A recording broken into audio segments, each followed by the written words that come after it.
안녕하십니까. 포괄적 차별금지법에 대해 발표하게 된 오조입니다. 저희는 포괄적 차별금지법의 개념, 제정의 필요성과 헌법적 근거, 입법 지연의 배경, 반대측 주요 논점, 해외 사례 분석, 우리 사회의 과제 순서대로 발표를 진행할 예정이며 저는 포괄적 차별금지법의 개념과 헌법적 근거에 대해 발표할 최효정이라고 합니다. 첫 번째로 포괄적 차별금지법이란 모든 사람이 차별받지 않고 평등한 권리를 보장받도록 하는 기본법입니다. 특정 집단만을 보호하는 것이 아니라 성별, 장애, 나이, 출신 국가, 종교, 학력, 성적 지향 등 20개 이상 사유를 기준으로 차별을 금지합니다. 특히 이 법은 기존의 개별차별금지법과 다르게 사회 전반의 영역에서 차별을 포괄적으로 규율한다는 특징이 있습니다. 또 하나의 중요한 특징은 예방 중심의 법이라는 점입니다. 차별이 발생한 뒤에 처벌하는 것에 머무르지 않고 기관이 미리 차별을 막기 위한 조치를 취하도록 요구해 구조적인 불평등을 개선하려는 목적을 가지고 있습니다. 다음으로는 이 법이 왜 필요한지, 그리고 어떤 헌법적 근거를 가지는지 설명드리도록 하겠습니다. 먼저 헌법 제11조에서는 모든 국민은 법 앞에 평등하다고 규정합니다. 이것은 국가가 단순히 차별을 금지한다는 선언을 넘어서서 실질적인 평등을 구현할 책임을 가진다는 의미입니다.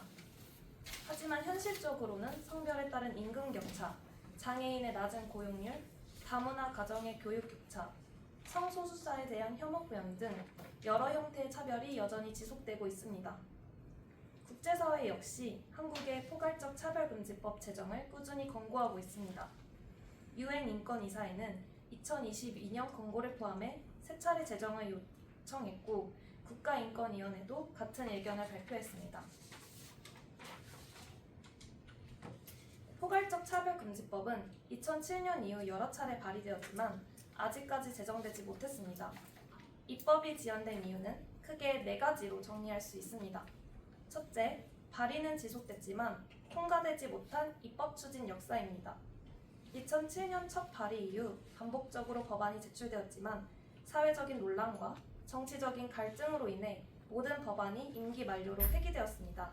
이처럼 발의는 이루어졌지만 실제 논의로 연결되지 못한 점이 중요한 배경이라고 할 수 있습니다.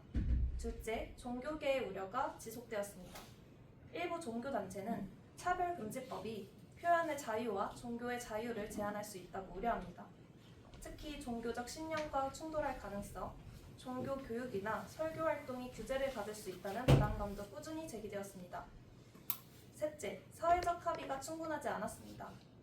차별을 금지해야 한다에는 대체로 공감대가 있었지만 무엇을 차별로 볼 것인지, 어떤 행위에 법적 책임을 물 것인지 이런 구체적인 기준에서 의견이 크게 갈리고 있습니다. 마지막으로는 정치적인 이유도 있습니다.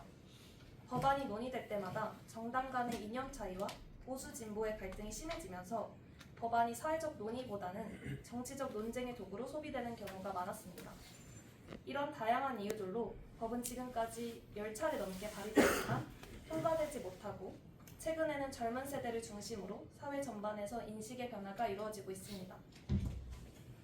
포괄적 차별금지법에 관해 반대하는 기출 논쟁을 발표하도록 하겠습니다. 저는 김진도입니다.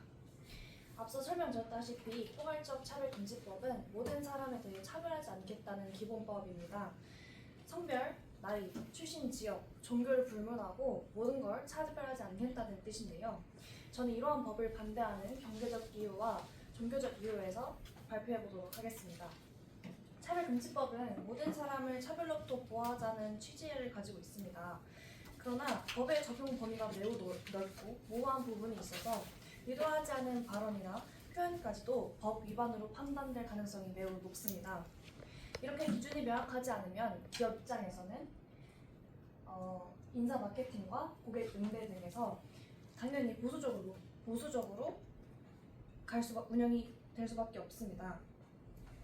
또한 일부 국가에서는 의사법 도입 이후에는 관련 소송이 증가했다는 기사도 있어서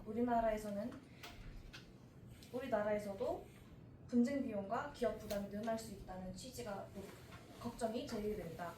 이런 분위기가 확산된다면 채용 과정의 복잡성과 비용이 증가하고 결국 청년들의 일자리는 잃어갈 것이며 저희가 얻을 일자리 기회에도 많은 영향을 미칠 수 있습니다. 경제는 신뢰가 바탕이므로 지나치게 불확실성이 커진다면 우리 경제에도 심한 악순환이 생길 수 있다는 점입니다. 다음으로 종교적인 관점에서 한번 발표해보려고 하는데요.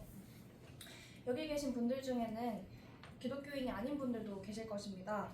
하지만 신앙 여부와 상관없이 우리 사회는 여러 종교가 자유롭게 신앙을 고백할 수 있는 종교의 자유를 아주 중요한 가치로 여겨져 왔습니다. 기독교적 관점에서 볼 때 인간은 하나님의 형상으로 창조되었고 그 하나님의 질서 안에서 살아가는 우리는 그런 존재입니다. 따라서 교회는 성경적 가치관을 가지고 가르치고 설교할 자유가 있어야 합니다. 차별금지법이 도입될 경우에는 교회가 성경적 가르침을 전할 때 그 내용이 차별로 오해받을 수 있어 제한될 수 있다는 우려를 가지고 있습니다. 예를 들어 성경에서 말하는 도덕적 기준을 설명하는 과정에서 만약 동성애가 차별로 해석된다면 교회와 목회자들이 법적 압박을 받을 수 있다는 가능성이 매우 높습니다. 성경은 말합니다.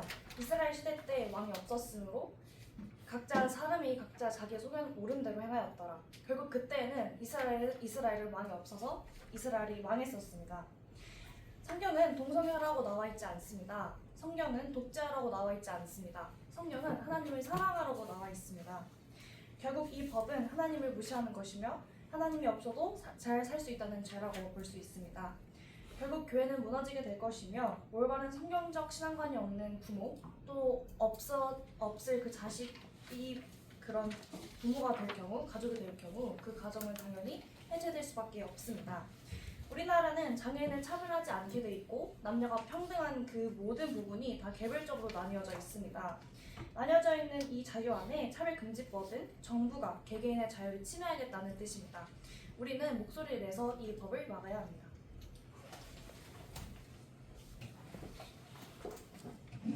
지금부터 포괄적 차별법의 해외 사례에 대해 발표하게 될 김하은입니다. 영국은 2010년 여러 차별금지법을 통합해 평등법을 제정했습니다. 이 법은 인종, 성별, 연령, 장애, 종족, 성적 지향 등 9가지 차별법을 금지하고 공공기관과 기업이 평등 정책을 시행하도록 의무화했습니다. 그 결과 여성과 장애인 고용률이 향상되었지만 이민자 차별은 여전히 존재한다는 한계가 있습니다. 다음은 태국 사례입니다. 태국은 2023년부터 중국 관광객에게 비자를 면제해주기 시작했고 2024년에는 이를 영구적으로 전환했습니다. 그 결과 중국 관광객이 크게 늘어 경제적 효과가 있었지만 동시에 불법 체류와 범죄 증가 같은 부작용도 발생했습니다. 이 사례는 경제적 이익뿐만 아니라 제도 시행 후 관리 체계의 중요성을 보여줍니다. 마지막으로는 캐나다입니다. 캐나다는 다양한 인종과 문화가 공존하는 다문화 국가로 차별 문제를 해결하기 위해 1977년 캐나다 인권법을 제정했습니다. 또한 2027년에는 성적 지향과 성 정체성을 보호 대상으로 추가했습니다. 이 법은 고용, 교육, 서비스 등 모든 영역에서 차별을 금지하고 인권위원회를 통해 피해자를 구제합니다. 대로 우리 사회가 앞으로 무엇을 고민해야 하는지 그리고 그 안에서 제가 생각하는 차별 금지의 의미를 말씀드리게 될 박재민이라고 합니다. 우선 포괄적 차별금지법 논쟁은 단순히 법안 하나의 문제가 아닙니다. 우리 사회가 평등, 자유, 인권, 신앙, 표현의 자유 같은 핵심 가치를 어떻게 조정하고 균형 잡을 것인가에 대한 질문입니다. 이 가치는 어느 하나만 강조해도 문제가 생기고 반대로 하나만 배제해도 갈등이 더 깊어집니다. 따라서 앞으로 우리가 해야 할 일은 특정 집단의 이익을 중심에 두기보다 사회 전체가 수용 가능한 공통 기준을 마련하는 것입니다. 이 과정에서는 특히 신앙, 양심의 자유와 평등권 보호가 충돌하는 지점에 대한 현실적인 논의가 필요합니다. 한쪽의 권리가 강화되기 위해 다른 쪽의 권리가 지나치게 약화되어서는 안 된다고 생각합니다. 서로의 입장을 침묵시키는 방식이 아니라 대화와 조정의 과정 속에서 균형점을 찾는 방식이 필요합니다. 갈등을 피하는 것이 목표가 아니라 갈등을 건설적으로 다룰 수 있는 사회적 역량을 키우는 것이 목표가 되어야 합니다. 또 한 가지 중요한 점은 법 제정 여부보다 우리 모두가 어떤 방식으로 서로를 대할 것인지에 대한 태도의 문제입니다. 법이 있든 없든 조직에서든 일상에서든 타인을 존중하는 태도는 결국 개인의 윤리와 문화에서 나옵니다. 저는 직업윤리나 섬김의 가치 그리고 타인의 삶을 가볍게 여기지 않는 태도가 차별 금지의 핵심이라고 생각합니다. 법은 기본 틀을 제공할 수 있지만 사람의 행동을 변화시키는 것은 결국 시민 각자의 책임입니다. 따라서 우리의 과제는 두 가지입니다. 첫째, 사회적 차원의 규범을 마련해 차별을 예방하고 권리를 보호하는 것. 둘째, 각 개인이 자신의 일상 영역에서 차별을 재생산하지 않는 습관과 태도를 지속적으로 실천하는 것입니다. 이 두 가지가 함께 움직일 때 비로소 법은 효과를 내고 평등은 현실이 됩니다. 마지막으로 저는 이 논쟁을 우리 사회가 더 성숙해질 수 있는 기회라고 봅니다. 차별금지법은 단순히 무엇을 금지하자는 법이 아니라 우리가 어떤 사회를 선택할 것인지, 어떤 기준을 미래 세대에게 남길 것인지에 대한 결정입니다. 서로를 존중하고 다른 의견을 가진 사람도 시민으로서 인정하고 차이가 갈등의 원인이 아니라 공존의 전제가 되는 사회를 만드는 것이 우리가 추구해야 할 방향이라고 생각합니다. 저희 포괄적 차별금지법에 대한 발표를 마치겠습니다. 감사합니다.